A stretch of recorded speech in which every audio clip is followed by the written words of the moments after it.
Hello বন্ধুরা, welcome back to my channel flavours by Shubhra. আজকের menu পনির কোপ্তা। পনিরের কোপ্তাটা তৈরি করার জন্য 400 গ্রাম পনির নিয়ে নিয়েছি, সেদ্ধ আলু 3টে, পেঁয়াজ কুচি, আদা, কাঁচা লঙ্কা কুচি, টমেটো, রসুন, গোটা কাঁচা লঙ্কা আর নিয়েছি 2 চামচ বেসন। এবার আমি আলু আর পনিরটাকে ভালো করে গ্রেট করে নেব।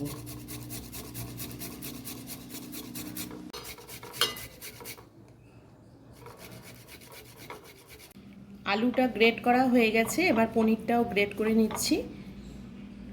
এটার মধ্যে সব মশলা এবারে দিয়ে তারপরে বল বানাতে হবে। আলু আর পনিরের মধ্যে এবার সব মশলা একসাথে দিয়ে তারপরে মাখিয়ে বল বানিয়ে নেব। প্রথমে এর মধ্যে পেঁয়াজ কুচি দিয়ে দিলাম, লঙ্কা কুচি, বেসন,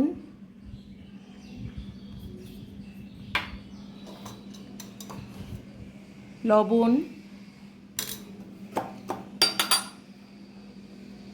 হলুদ গুঁড়ো সব দিয়ে সুন্দর করে মেখে তারপরে গোল গোল করতে হবে।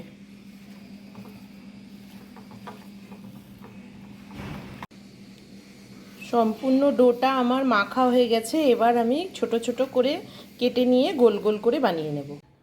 এভাবে আমি সব পনিরের বলগুলো তৈরি করে নিলাম। কড়াইতে 1 চামচ তেল দিয়ে আমি প্রথমে একটি মশলা তৈরি করে নেব। প্রথমে দিয়ে দিচ্ছি গোটা গরম মশলা, 2টো শুকনো লঙ্কা, পেঁয়াজ কুচি, রসুন, কাঁচা লঙ্কা, আদা, টমেটো,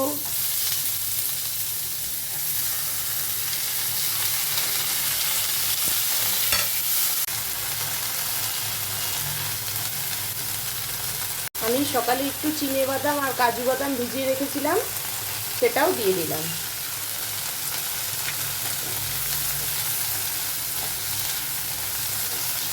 এবার একটু জিরে দিয়ে দিচ্ছি,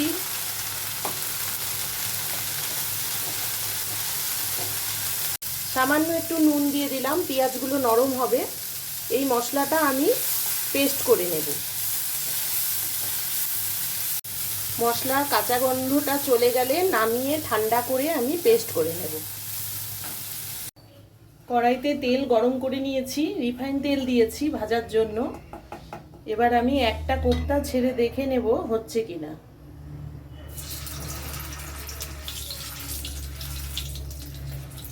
যদি ছেড়ে যায় তাহলে আরেকটু ফোঁটা বেসন দিয়ে আরেকটু ডলে নিতে হবে। ভালোই হয়েছে, বড়াটা ছেড়ে যাচ্ছে না। এবারে আমি একে একে সব বড়াগুলো ভেজে তুলব।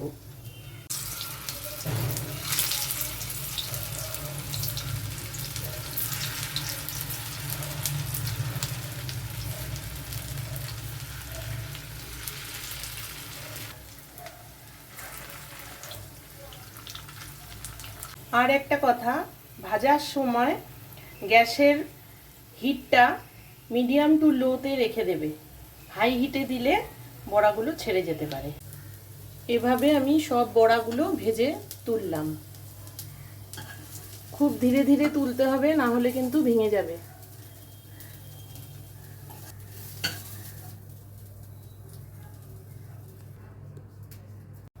আবার কড়াইতে একটু সর্ষের তেল দিয়ে একটু চিনি দিয়ে দিলাম। এবার ভাজা মশলাটা যেটা তৈরি করে রেখেছিলাম ওটা দিয়ে দিচ্ছি।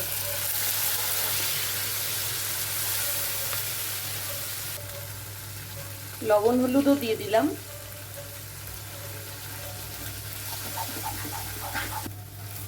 মশলাটাতে বাদাম আছে, খুব ভালো করে কষাতে হবে।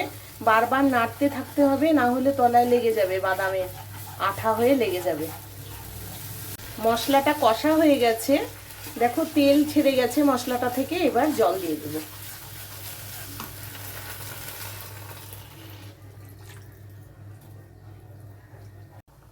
ঝোলটা সম্পূর্ণ ফুটে উঠেছে। এবার গ্যাসটা বন্ধ করে আমি বড়াগুলো ছেড়ে দেব। গ্যাস অন করা অবস্থায় দিলে বড়াগুলো ছেড়ে যেতে পারে, তাই আমি বন্ধ করে দিয়ে এবার বড়াগুলো ছেড়ে দিচ্ছি।